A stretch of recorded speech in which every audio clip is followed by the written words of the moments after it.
Okay, let's jump into a deep dive. Today, we're unpacking something quite specific. It's a recent joint statement from officials in the UK and the Isle of Man. Might sound niche, but bear with us. It actually gives some, fascinating insights into how tax systems try to stay fair. Yeah, how they try and catch people, basically, trying to game the system. The source we're using is an excerpt from a statement. It came out after a meeting, May 27th, 2025. Right, and that meeting was between the Isle of Man Treasury Minister, Dr. Alex Allinson, and the UK Exchequer Secretary, James Murray. Exactly. So our mission, if you like, is to pull out the key bits from this statement, see what it tells us about how they're tackling tax avoidance and evasion together. Yeah, understanding that collaboration. So if you're interested in how different places actually work together on these complex financial things, this should be interesting. Definitely. And what jumps out straight away is they talk about a long-standing history of collaboration. Right. It's not like they just started working together. They're highlighting existing cooperation, things focused on transparency, fair tax systems. Robust systems, they say. It's a foundation they've built up. And they don't just say it, do they? They give examples. They do, yeah. Concrete examples of where they've already worked together, like both being early adopters of the Common Reporting Standard, CRS. CRS, right. Remind us quickly what that is. Sure.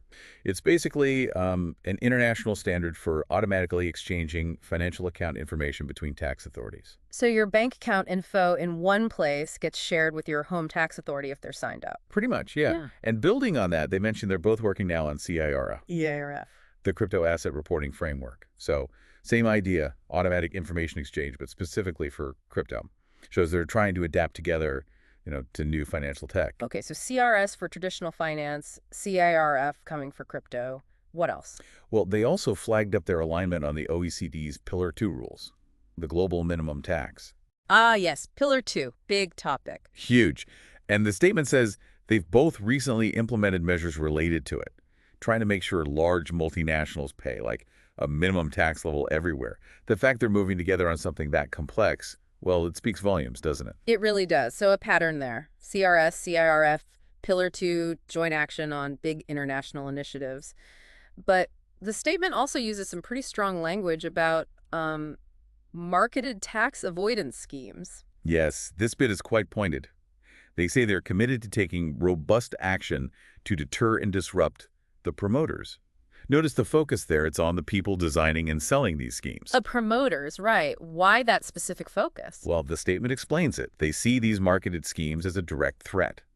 Threatening, quote, our tax systems and the reputations of our well-established and globally attractive service sectors. Ah, so it's about protecting revenue, but also reputation and fairness. Exactly. They say taking action safeguards tax revenues and ensures fairness for all taxpayers. It's about system integrity. Makes sense.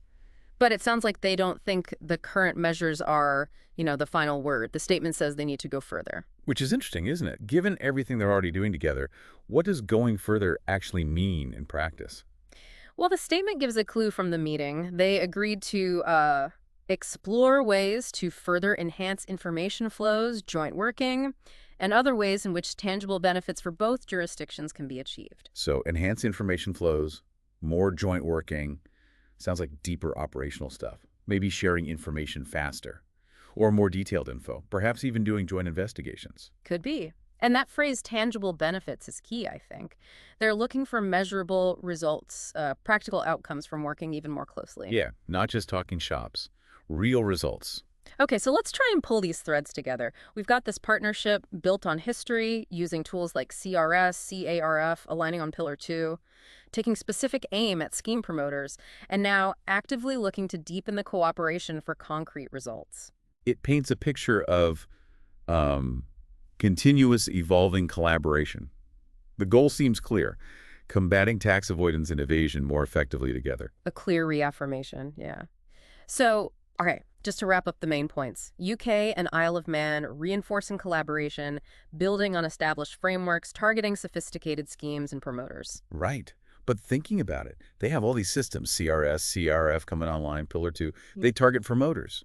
Yet they still explicitly state this need to go further, to constantly enhance cooperation. What does that tell you? What does that persistent need for more collaboration suggest about tax avoidance itself? How adaptable and persistent it must be? That's a really interesting point. It's a constantly moving target. Exactly. And how will that drive for tangible benefits shape what they actually do next? What will those practical steps look like? Something to keep an eye on, perhaps. Definitely something to think about. Thanks for joining us for this deep dive.